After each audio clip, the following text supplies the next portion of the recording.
Welcome to the Zachrilege cast. Matthew Maxon, how's it going? What's up, dude? How you doing? It's been a strange week. So I recorded a show Wednesday night in like the man cave, which is not where I usually record, and then we're recording at 11:30 today. Usually it's an evening show, so there can be beverages, but only water today. I apologize to my listeners for that. Mountain Dew. Normally I'm doing, some form of, flavored beer. I actually got to admit I like the flavored beers, like regular beer I don't really like, but I like the flavor, like the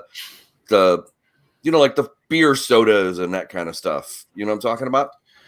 You mean like it's like the hard seltzer? That's a new thing. Like the hard sodas, or like the Mike's, in the bottle, like the black cherry beer, or what what I'm talking about. I just don't like regular beer, so I'll drink those. Like the sensation. I mean, before the world went crazy, it's like the push.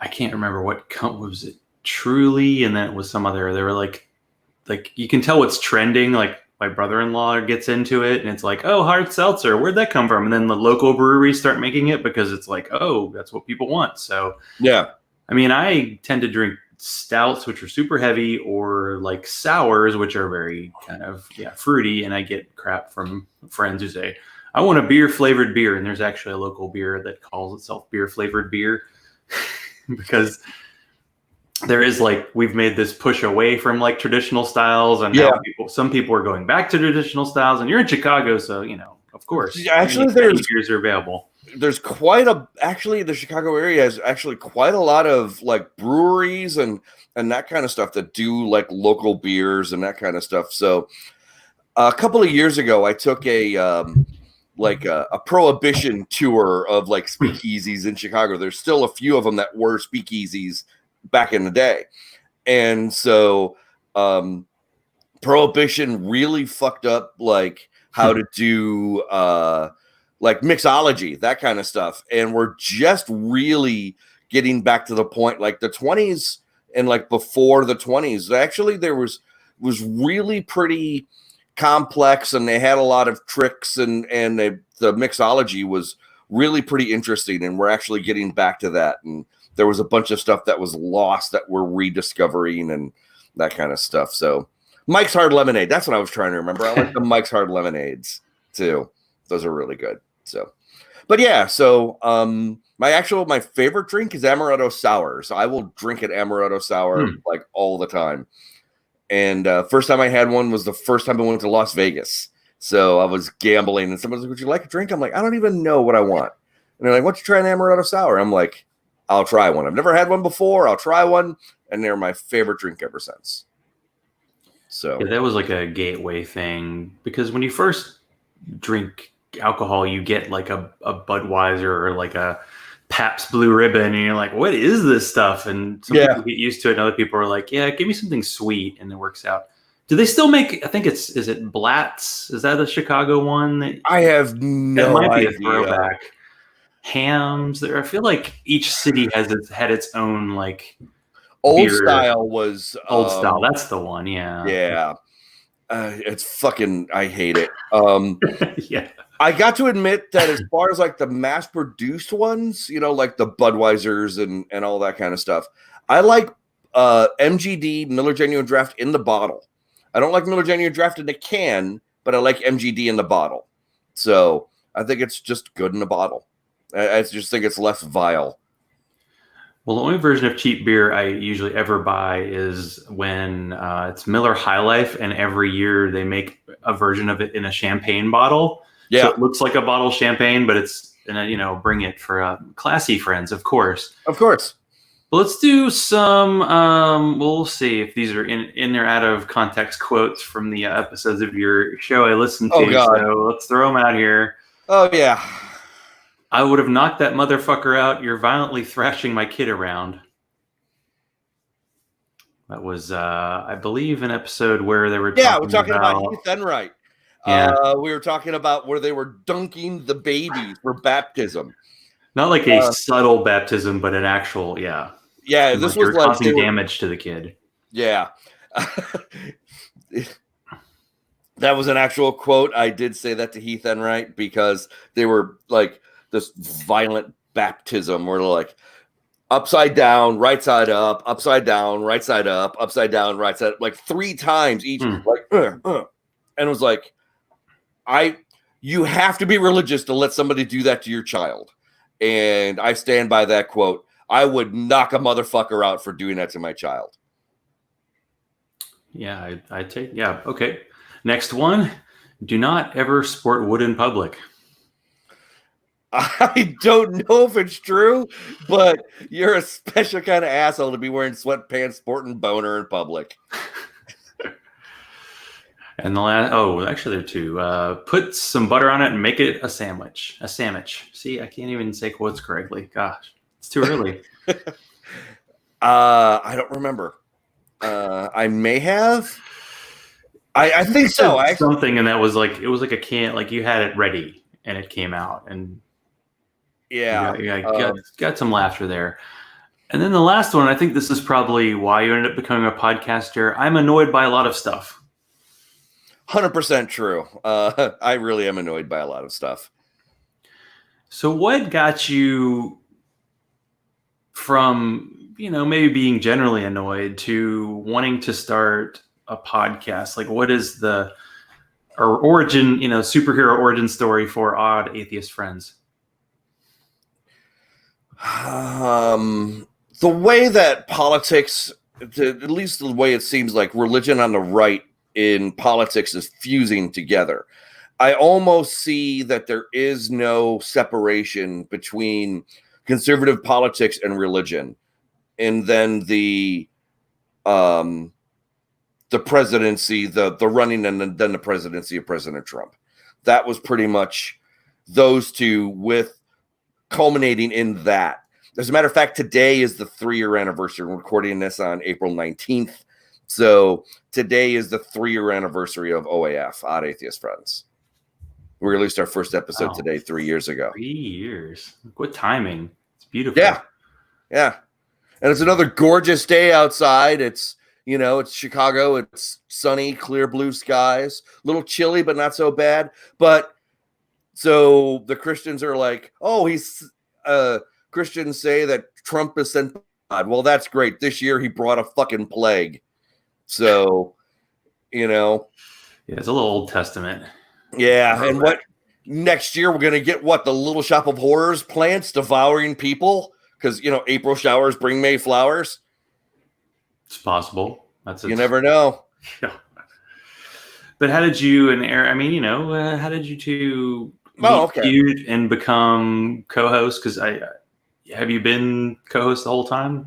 We've been co-hosts the whole time. I met Eric back when Eric was a teenage girl on a blogging diary site. And Eric was somebody who I had interacted with on the site from poetry and that kind of stuff. Anyways, we had been online friends for, I'd say the better part of 10 years. And I was online and all this stuff was going on. I'm like, who wants to help me start a podcast? And Eric is like, I will. And Eric was actually just transitioning into becoming a man at that point. So Eric was just starting that, the outward side of that journey. Do you know what I'm saying? And so, so you've got a guy who's in his 40s, close to his 40s, and then a early 20s trans man. We are totally different, I'm at the time I was double Eric's age.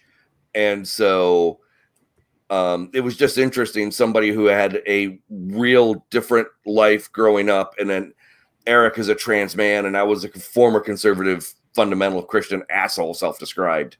And so the Odd Atheist Friends it's kind of an homage to the Odd Couple. 2 radically different people trying to do a podcast together. And it's the disparity sometimes of our views. We don't always get along 100%. So we have different views.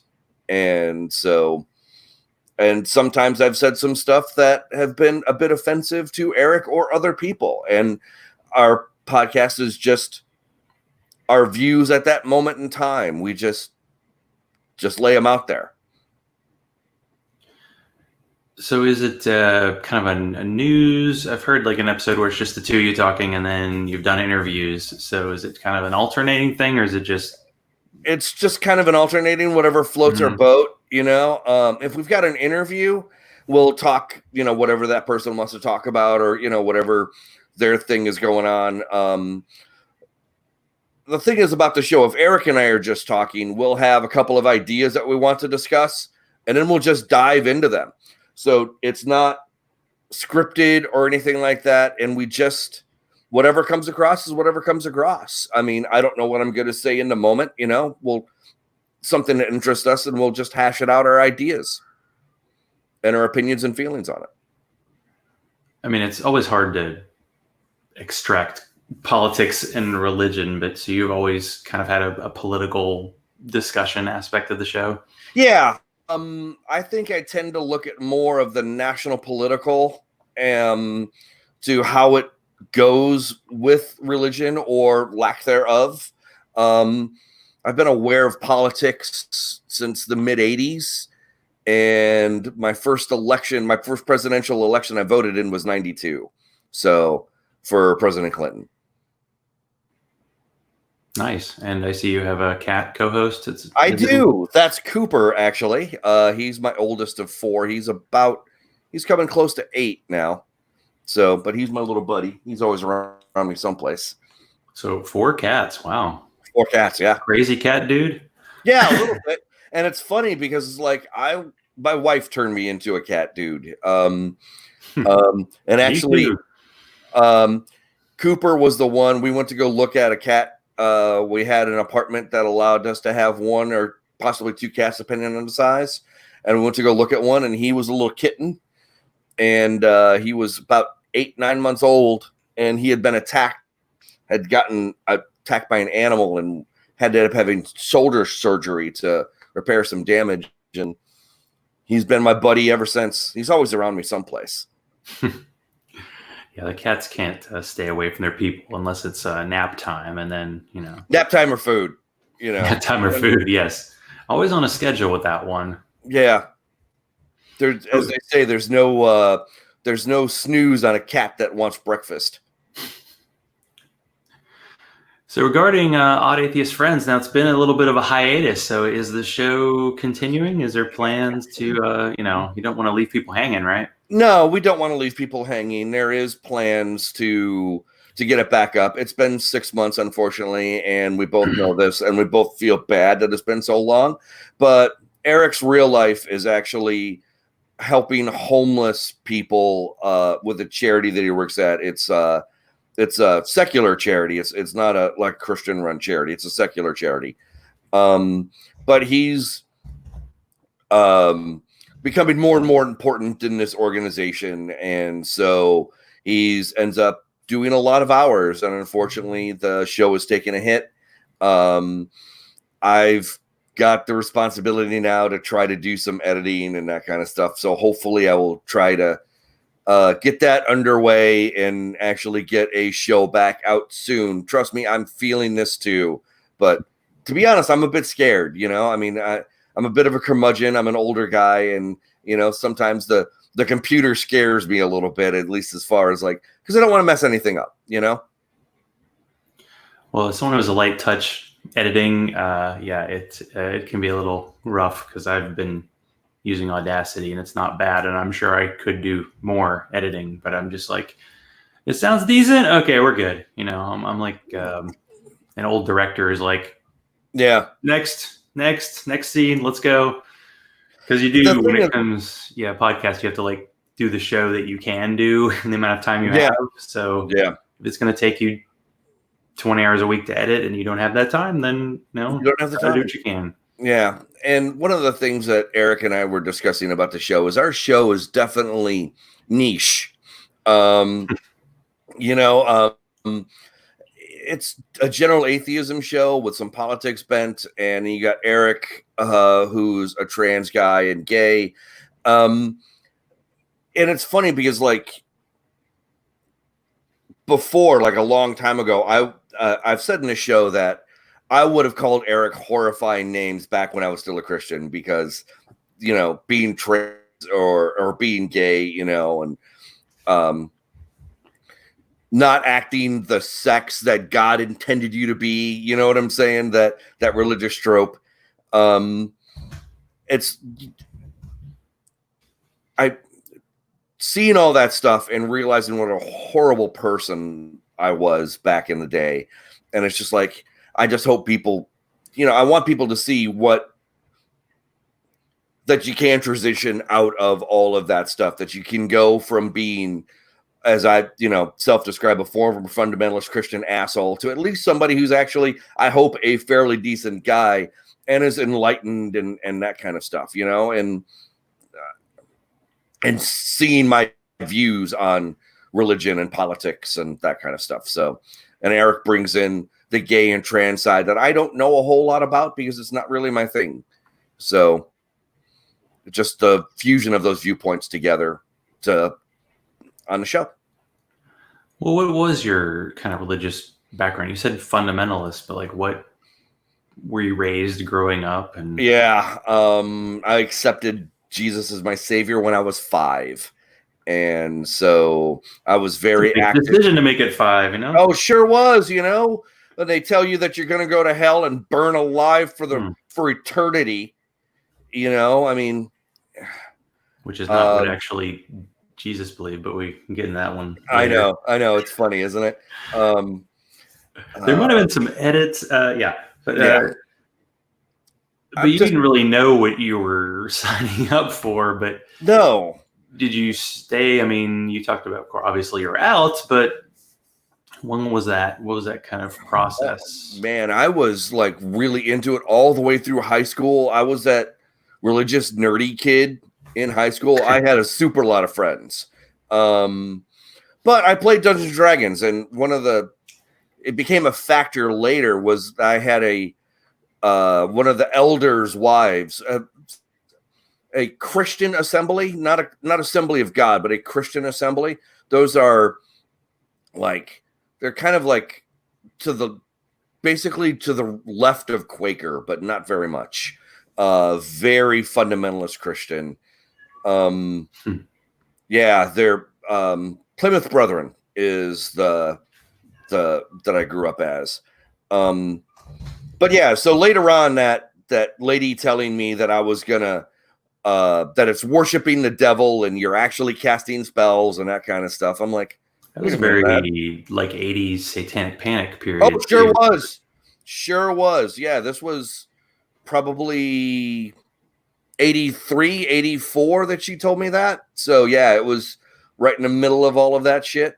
And later on in life, thinking about it with all the other stuff that had gone on, that I was like, wait a minute, this doesn't make any sense. I didn't actually see a lot of the stuff until I'd read the Bible. I'd read the Bible twice, cover to cover. I've studied almost all the books of the Bible when I was growing up, through various Bible studies, that kind of stuff. And then thinking about it logically later on with all this stuff, I'm like, wait a minute, none of this makes any fucking sense. This is all bullshit and garbage. And I can't believe I fucking let this ruin my life for the better part of 30 years. Probably hear one of my cats outside my door. Very rarely do they want to be in the room during the show, but every once in a while they don't like closed doors. No worries. So, yeah, exactly. So was it a particular story or something in the Bible? No, was it in general? I just think it was, not right. Yeah, I think it was the internet actually, seeing stuff that contradicted what was said in the Bible that made more logical sense. I've always tried to strive to be intellectually honest. Okay. So, but I had that divide between my religious side and all the other parts of my life. And so I always tried to be intellectually honest, where it's like I always tried to be an honest and at least a nice, good person. And I try not to hold dishonest views, you know? So if I saw that something wasn't right, I would change the view. But looking at stuff from the Bible to stuff that I'd read online, you know, like the age of the earth and the flood and all this different stuff, is like, it doesn't make any sense, you know. To be able to flood the earth past Mount Everest in 40 days, you're talking 9,000 inches an hour. Are you fucking kidding me? Seems like a lot. I mean, it's not even, I mean, God damn, I don't think anything even comes close to that. Well, I think the most we've gotten, I don't know. They said in the video that I kind of looked it up. It was like 20 or 30 inches for like a short downburst for 1 hour was like the most we ever had. And to go like, you know, 9,000 inches an hour. Yeah, no. There's no evidence of a grateful flood, of a great flood. Do you know what I'm saying? Like a worldwide flood. Yeah, maybe a local one. And it seems like the books were not necessarily meant to be taken literally, but over time, some people were like, no, this is literal and it's true. Yeah. It contradicts, it doesn't contradict because reasons. But yeah, it gets my church difficult. Yeah, my church said it was the inerrant word of God. And I'm like, looking at it now, there's over 1,000 direct contradictions between various parts of the Bible. So, but was there a moment or a time you remember just thinking, oh, I'm not a believer? Like, did you even know what an atheist was growing up? Like, I didn't. That was like a possibility. I had no idea. I didn't understand why everybody didn't believe in my version of God. I didn't understand why they did not.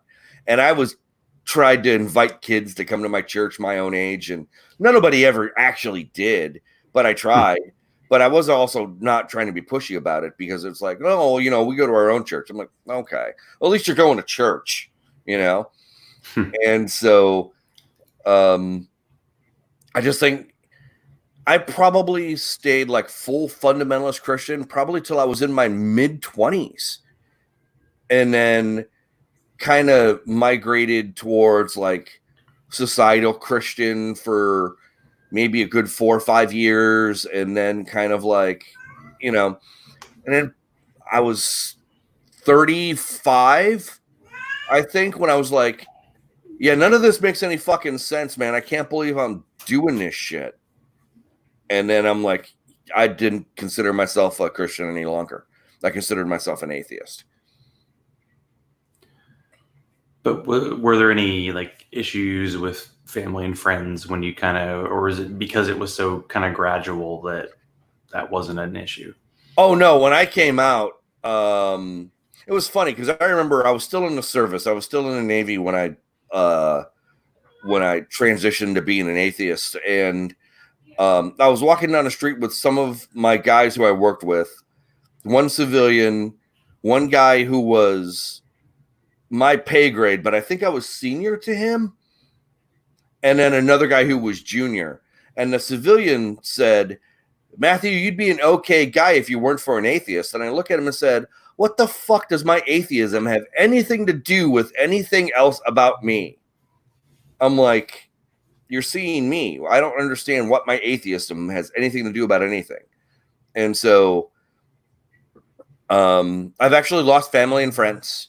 I have cousins, like first cousins and that kind of stuff, who will not speak to me. Second cousins, friends who I served with in combat zones no longer speak to me. Friends who I've known since junior high, they don't want to talk to me because, you know, they defriended me on Facebook and haven't contacted me for 10 years since I came out an atheist. So I've lost friends and family members and people I served in combat with because you decide to not believe in God. Well, do you understand what I'm saying? Yeah. So how did you kind of create new community Were you into podcasts in the early atheist Well, days? podcasts, I mean, they were a thing kind of when I first came out, but mostly it was blogs and that kind of stuff at the time. And it's just to know that there were other atheists out there, you know, and in the military especially, because you've got like the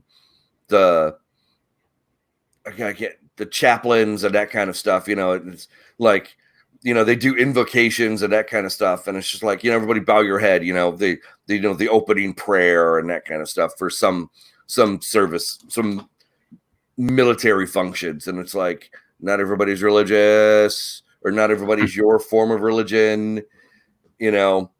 So that was one of the things that actually, you know, thinking about that, it's like, okay, well, not everybody's, you know, a Catholic or whatever. So I don't know.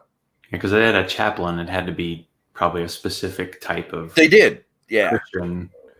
They had, but And if they had you a weren't lot of different chaplains. that perfect, yeah. It's wild that that's there, and I know people have attempted to have like atheist chaplain. I don't know if that's happened. Kind of, yeah. There is a Military Atheist Foundation or something like that. It's like MAAF, MAAF. I don't remember what the acronyms are, what the acronym stands for, but it's like Military Atheist and Agnostics something, I think, Foundation, I think. But they tried to have an atheist priest, for lack of a better word, but you know, we don't have an atheist. It's, you know, but I think they tried to have a humanist chaplain. That was some years ago. But since I've been retired about 10 years now, I don't know what's going on, at least as far as that side in the active duty military. I've kind of lost touch with it a little bit. Well, why don't we talk about your military time? So when did you join, and what branch were you with? I joined when I was 19 years old. I joined the Navy, and I initially tried to go into the Air Force, and they were going to give me medical administration, and I'm like, nope. And so me sitting behind a desk, or, you know, running to get files or whatever, I wouldn't have survived. I would have hated it. So I ended up joining the Navy. I became a boiler technician, and I worked on main steam boilers for ships. And my first ship was used to be known as a destroyer escort, and then was renamed as a frigate. And so that was my first ship, the USS Blakely, FF-1072. And I was in the boiler room. And then after she decommissioned, I was on her for about 2 years, a little less. She decommissioned. And then I went to engineering school and learned to be a diesel mechanic. And I did that for the rest of my 18 years that I was in. And you retired after, is it 20 years? Done 20 years, you can retire? Yeah, I did 20 years, timed retirement. I retired as an E6, an engineman first class. So I did total of 3 ships, USS Harper's Ferry, LSD 49, USS Kearsarge, LHD 3. The Blakely was out of Charleston, the Harper's Ferry was out of San Diego, and the Kearsarge was out of Norfolk, Virginia. And so, yeah, for a poor kid from the south side of Chicago, the south suburbs of Chicago, I've been around the world by sea. I've been through both canals, Suez Canal 6 times, Panama Canal 3 times, and I've been to 39 countries on 6 continents.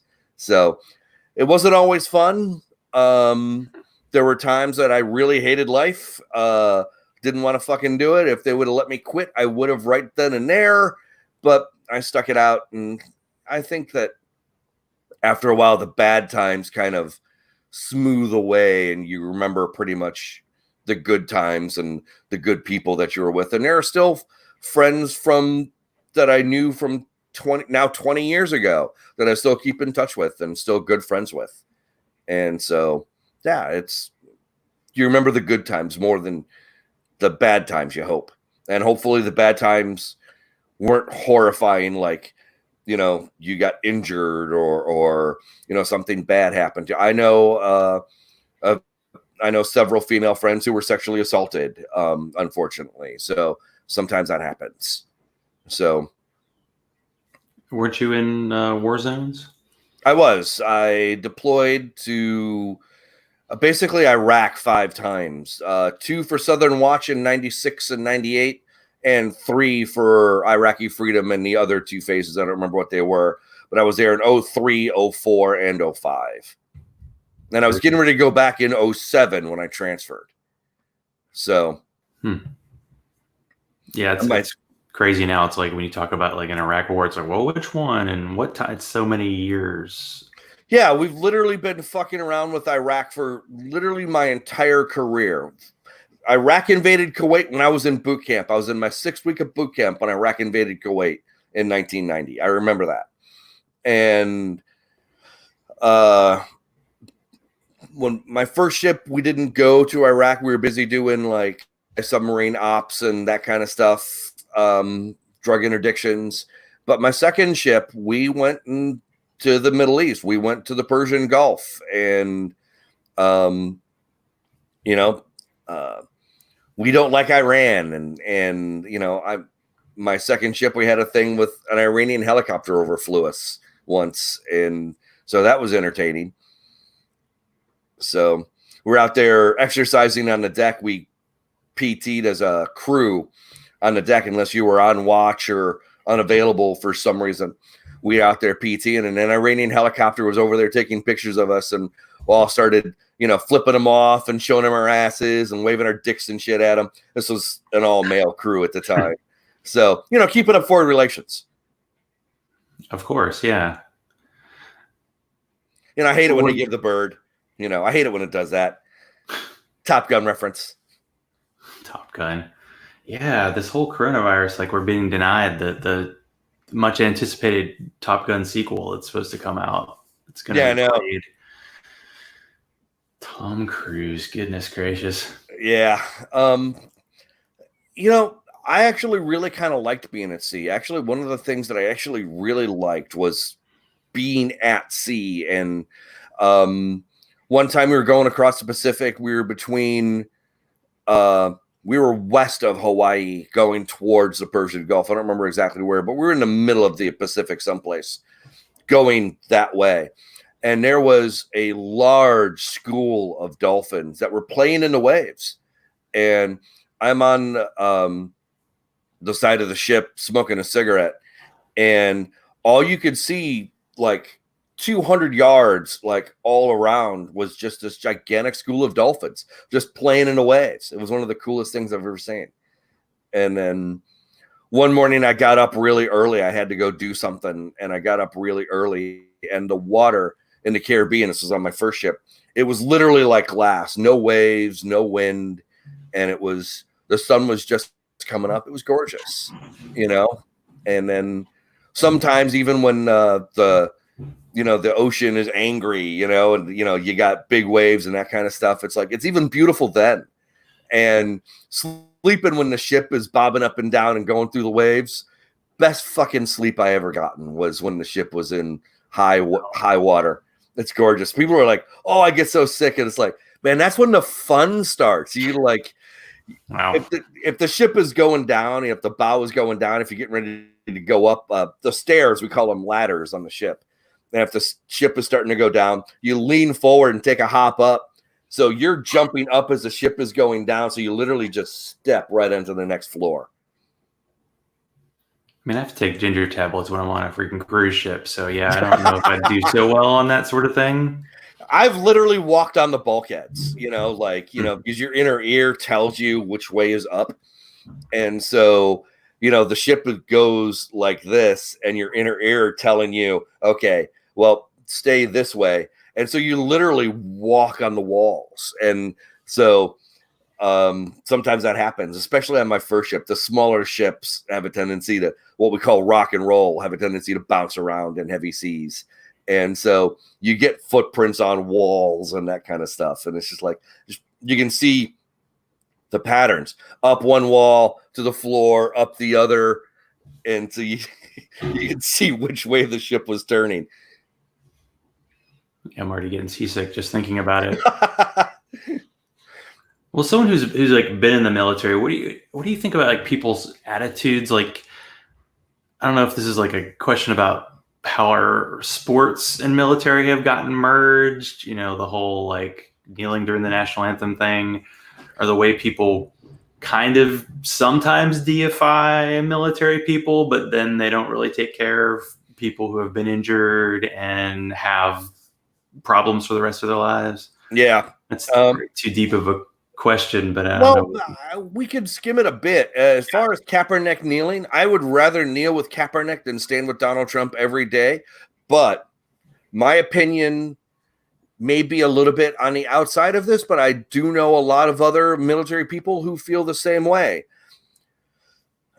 What was it? I think it might have been Payne who said that I hate everything you say, but I will defend to the death your right to say it. That's how I felt. Burning flags is protected underneath the First Amendment. I, as a military person, have given flags to family members who have passed away. So I hate it when they burn a flag, and I will stop somebody from doing it, but I respect their right to want to do it. Like, there's a famous incident where somebody on Wrigley Field got onto the field, was trying to burn a flag, and then one of the outfielders ran in and snatched a flag before they could burn it. That's the kind of stuff that I would want to do. I wouldn't want to hurt the person doing it, but I'd want to try to get the flag away from him. You know, the person who was burning the flag. It's a very famous incident. It was in the late 1960s, I think. But yeah, guy snatched a flag away from somebody who's trying to burn a flag on Wrigley Field. You can probably look it up. But that's the kind of stuff that I would do. And as far as kneeling during the national anthem, military people are required to salute. Colin Kaepernick was never in the service. He has never claimed, like any kind of stuff like, you know what I'm saying? Any kind of stuff like that. And he decided to protest kneeling during the national anthem for violence against black people, for police officers committing violence against people of color and black people. 100% agree. And there was the same thing where I think it was people in the 70s who were doing the raised hand during the national anthem. Some Olympic athletes were doing that. Yeah, the fist. 68 Olympics, yeah. Yeah. That was seen as a big deal too. That is the perfect kind of protest. It's nonviolent. It's visual, but I don't see, like, as far as I'm concerned, taking a knee or raising your fist or anything like that. Just because somebody doesn't want to see that protest, so what? They're not. I just don't see that as disrespectful. As a matter of fact, I see that as a perfect way to protest. You're not blocking anybody from doing anything they want to do. You're just like, fuck this shit. You're, taking a knee. I get it. I would much rather kneel. And I know that a lot of other liberal veterans like myself agree with that stance. Not necessarily even atheists, but a lot of liberal veterans also agree with that stance. It's also that's what I served my 20 years for, the right for Colin Kaepernick to kneel. Yeah, and I feel like it was a player who used to be in the military who told him about the taking a knee, because he used to sit, because it's what military people did it. I think it's funerals. Or there was someone who had been in the military who advised him about taking a knee. Then it became a problem. I think ultimately it was a problem because he was protesting, and the whole thing with the flag before the game, I feel like the giant flag the size of a football field seems weird, and it's a military commercial seems like odd, and like, I don't think this was a thing until after 9/11. So it wasn't. It's become a political thing. When people say it's political, the kneeling, I think the putting military commercial before a football game is also a political thing.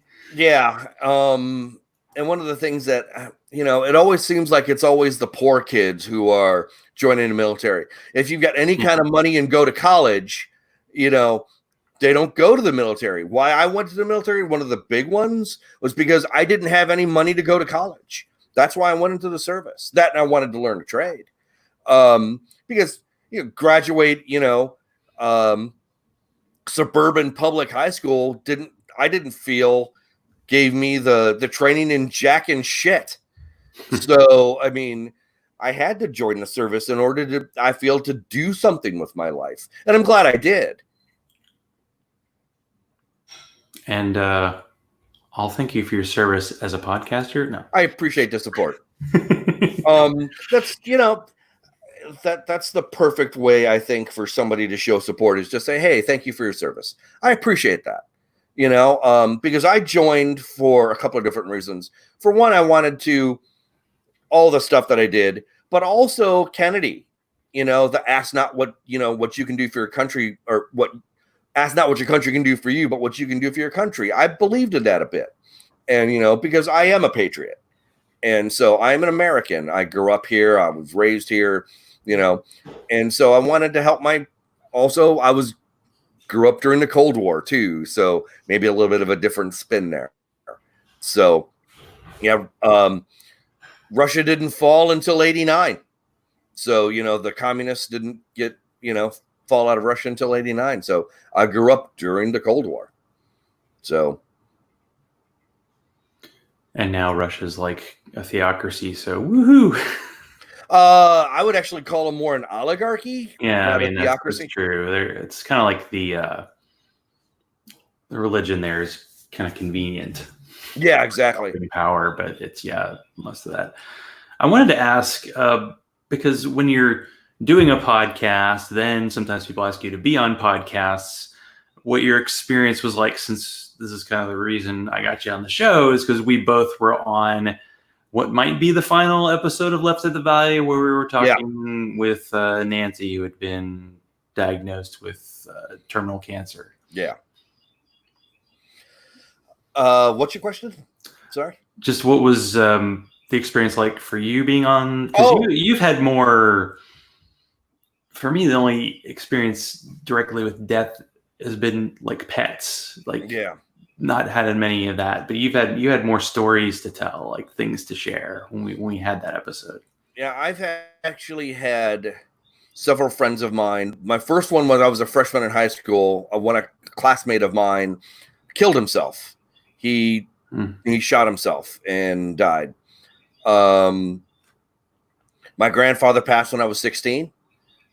And then the year before, this kid killed himself. He was a senior. I thought he was cool. And he shot himself and killed himself. And then the next year, my grandfather passed. And then when I was in the service, I've had a total of 15 friends, people who I knew were killed or died during various things. One drank himself to death, a couple drinking and driving, and then a couple people, like 7, actually died during the initial phases of Iraq in 2003. So I've had the range of people, and recently I had a personal tragedy where my grandmother passed away not that long ago, and so that was the last one. And my last grandparent, I didn't know my grandparents on my father's side, so yeah, it was interesting to be on that podcast, and I feel honored to even be asked to be there. I thought it was great. I always wanted. I'd like to have them on when we get back going again, to have Kevin and a couple of the other people back on. But Deborah McTaggart, I had her on about 2 months before she passed away suddenly. She passed. She had a couple of shows, 2 or 3 different podcasts, and she passed away about 3 years ago, something. Yeah, it was like around. I feel like it was around New Year's. It was just a very sudden thing. Yeah, Beyond the Trailer Park, and doing one on Islam. I can't remember the name of it. Yeah. I just remember, meeting her, and then like the weird thing, because she had a big focus on like Islam, and then she'd have like a Muslim guys hitting on her all the time. All the It time. was just hilarious, her telling these stories, and for her to, she was around my age, and it just died. Just like, Yeah. I don't even know if she had any major medical problems, but just died in her sleep. Yeah, it's just sudden. Which was surprising. But you know, it's kind of weird because I don't know if you grew up religious at all, but you know, I was always told that, you know, oh well, these people are now going to heaven, or if you don't believe in God, then you're going to go to hell. There was no purgatory for, you know, for me as a Protestant. And so, all these people, if they live good lives and they accepted God, then they accepted Jesus, then they were going to heaven. But religious people get just as sad and just as fucked up as everybody else when somebody dies, because I'm pretty firmly believe that they realize deep down that their beliefs are just a pillow to fucking cry on to make themselves feel better, because they realize that death is the end too. That all of this is that they realize that, oh, well, you know, we're going to have another life after this. Really? Trillions of years shoving your nose up God's ass? Really? You want that? And I look at some of these people and it's like, I would much rather be in hell than be in heaven with you. You sanctimonious fucking prick. Fuck you. Fuck you with a cactus. And so that paints a picture. I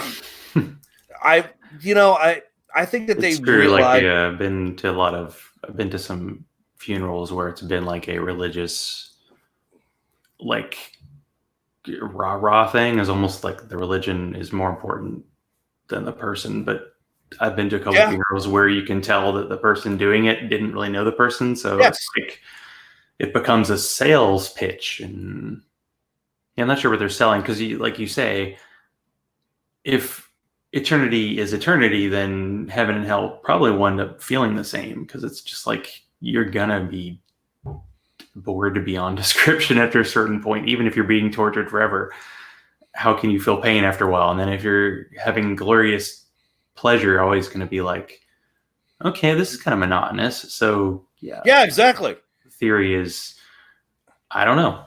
Yeah, I think a lot of people. I don't know if you remember the movie. It's kind of a long time ago, Little Nicky with Adam Sandler, back when Adam Sandler was still moderately funny.